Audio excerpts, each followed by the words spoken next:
बहन की शादी को 6 साल हो गए, मैं कभी उनके यहाँ नहीं गया।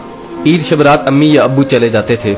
एक दिन मेरी बीवी मुझसे कहने लगी कि आपकी बहन जब भी घर आती है उसके बच्चे घर का हशर नशर कर देते हैं, और आपकी माँ जो हमसे चुप चुपा कर कपड़े, साबुन और कभी कभी को चावल के थैले भी भर के दे देती है।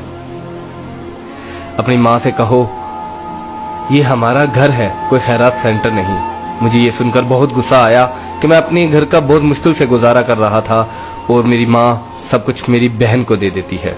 बहन एक दिन घर आई हुई थी तो उसके बेटे ने टीवी का रिमोट तोड़ दिया। मैंने माँ से गुस्से से कहा कि माँ, बहन को कहा करो ईद के दिन आया करे, और ये जो आप साबुन, चावल और ये जो चीजें देती हो इनको बंद करें। माँ चुप रही, लेकिन बहन ने ये सारी बातें सुन ली। 4 बज रहे थे, बच्चों को तैयार किया तो बहन ने कहा कि भाई मुझे बस स्टॉप तक छोड़ आओ। मैंने झूठे मुंह कहा बहन रुक जाती कुछ दिन।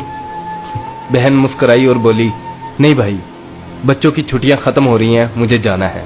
फिर जब हम दोनों भाइयों में जमीन का बंटवारा हो रहा था तो मैंने साफ इनकार कर दिया कि मैं अपनी जमीन से बहन को हिस्सा नहीं दूंगा।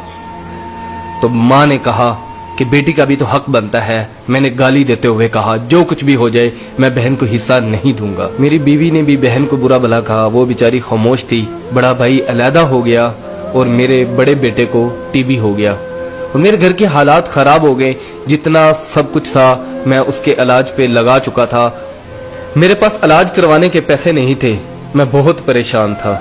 लाखों रुपए लगा चुका था और भूख सर पे थी। परेशानी की हालत में कमरे में बैठा शायद अपने हालात पे रो रहा था। उसी वक्त मेरे घर में वही बहन आई। मैंने गुस्से से बोला ये आगी मनहूस। मैंने बीवी को कहा कुछ तैयार करो बहन के लिए। बीवी मेरे पास आई और कहा कोई जरूरत नहीं गोश्त और बिरयानी बनाने की। फिर 1 घंटे बाद वो मेरे पास आई। भाई परेशान हो। बहन ने मेरे सर पे हाथ फेरा, कहा बड़ी बहन हूँ तुम्हारी, गोद में खेलते रहे हो, अब देखो मुझसे बड़े लगते हो। फिर मेरे करीब हुई और अपने पर्स से कंगन निकाले और मेरे हाथ पे रख दिए और आहिस्ता से बोली पागल तू एम ही परेशान होता है। बच्चे स्कूल थे, सोचा दौड़ते दौड़ते भाई से मिल आऊं। ये कंगन बेचकर अपना खर्च करो और अपने बच्चे का इलाज करवाओ। शक्ल तो देख जरा तूने क्या हालत बना रखी है। मैं खामोश था, बहन की तरफ देखी जा रहा था। बहन ऐसा से बोली किसी को मत बताना, तुमको मेरी कसम है। मेरे माथे पे बोसा दिया और 1000 रुपया मुझे दिया जो 150 के नोट थे, शायद उसकी जमा पूंजी थी। मेरी जेब में डालकर बोली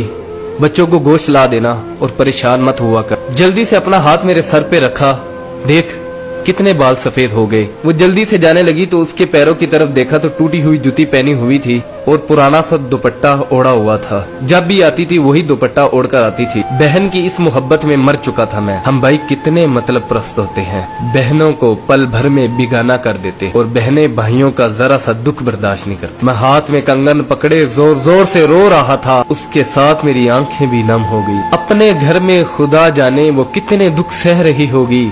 कुछ लम्हे के लिए अपनी बहनों के पास बैठकर हालचाल पूछ लिया करो, शायद उनके चेहरों पे कुछ लम्हों के लिए एक सुकून सा आ जाए। बहनें माँ का रूप होती हैं और भाई बाप का रूप होते हैं।